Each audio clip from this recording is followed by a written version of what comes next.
रात्रि भोज के उपरांत बादशाह अकबर बीरबल को साथ लेकर यमुना तट पर टहल रहे थे। उनके साथ सुरक्षा हेतु कुछ सैनिक भी थे। वो जनवरी का महीना था और दिल्ली में शीतलहर चल रही थी। कड़ाके की ठंड में यमुना नदी का जल बर्फ के समान ठंडा हो चुका था। अकबर को जाने क्या सूझी कि उन्होंने अपनी उंगली यमुना के जल में डाल दी। ठंडक का एहसास होते ही उन्होंने फौरन अपनी उंगली जल से बाहर निकाली और बोले, बीरबल, इस मौसम में यमुना का पानी बर्फ के समान हो जाता है। इसमें एक उंगली डालना मुश्किल है। यदि किसी को इस पानी में थोड़ी देर भी रहना पड़ जाए तो वो जीवित नहीं बचेगा। क्यों, क्या कहते हो?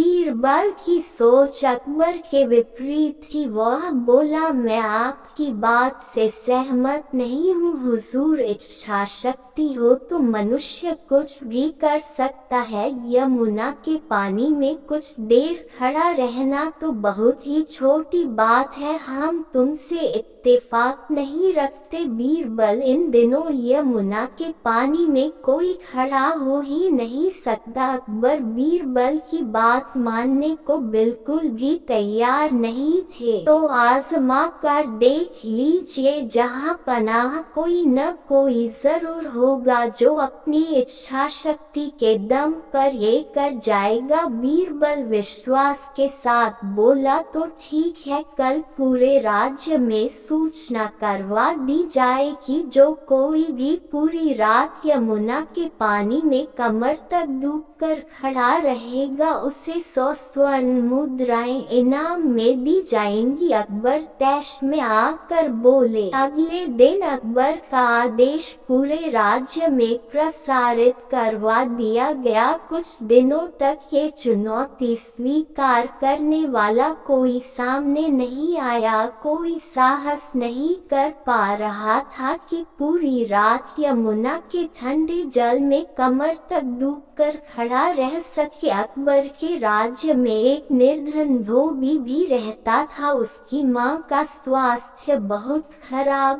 था, किंतु पैसों की तंगी के कारण वह उनका इलाज नहीं करवा पा रहा था। जब उसने यह मुनादी सुनी तो पैसों के लिए यमुना में खड़े होने की चुनौती स्वीकार कर ली। वह रात भर अकबर के सैनिकों की निगरानी में यमुना में कमर तक पानी में डूबकर खड़ा रहा। सुबह होते ही सैनिक उसे लेकर अकबर के सामने हाजिर हुए। अकबर के लिए ये यकीन कर पाना मुश्किल था। उन्होंने धोबी से पूछा, तुम सारी रात यमुना के पानी में कैसे खड़े रह पाए? जहाँ पनाह मैं रात भर आपके महल में जल रहे दीपक को देखता रहा और इस तरह पूरी रात गुजर गई। धोबी बोला। ये सुनकर अकबर का पारा चढ़ गया और वे बिफरते हुए बोले, ओ तो तुम सारी रात महल के दीपक से गर्मी लेते रहे। ये तो तुमने बेईमानी की है। तुम इनाम के नहीं बल्कि सजा के हकदार हो। सैनिकों, इसे बंदी बना लो। निर्धन धोबी को कारागार में डाल दिया गया। जब ये बात बीरबल को पता चली तो वो बड़ा दुखी हुआ। उस दिन वह दरबार नहीं गया। दरबार से बीरबल को नदारत पाकर अकबर ने एक सैनिक को उसे बुलवाने उसके घर भेजा। सैनिक ने वापस आकर अकबर को बताया कि बीरबल ने भोजन नहीं किया है, वह खिचड़ी बना रहा है, खाकर वह दरबार में हाजिर हो जाएगा। समय गुजरता गया। सुबह से दोपहर और दोपहर से शाम हो गई, लेकिन बीरबल दरबार में हाजिर नहीं हुआ। बीरबल कभी ऐसा नहीं करता था। बीरबल की की ये हरकत अकबर की समझ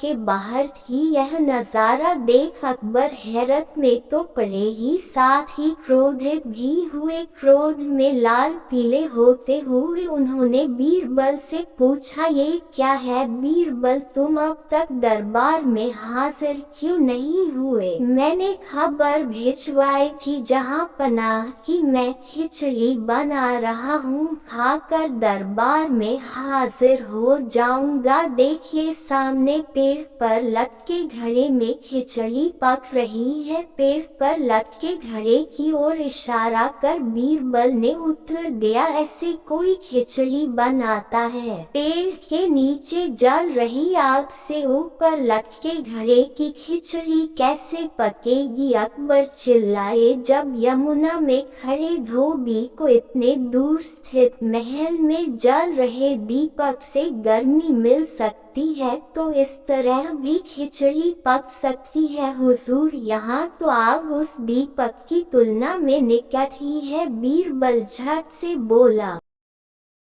बीरबल की बात सुनकर अकबर का गुस्सा शांत हो गया। वे समझ गए कि बीरबल ने ये स्वांग उन्हें धोबी के साथ हुए अन्याय की बात समझाने के लिए किया है। उन्हें अपने किए पर पछतावा हुआ। सैनिकों से कहकर उन्होंने धोबी को कारागार से बाहर निकलवाया और उसे इनाम की 100 स्वर्ण मुद्राएं दी। इस तरह बीरबल ने अपनी अक्लमंदी से एक निर्धन धोबी के साथ अन्याय होने से बचाया।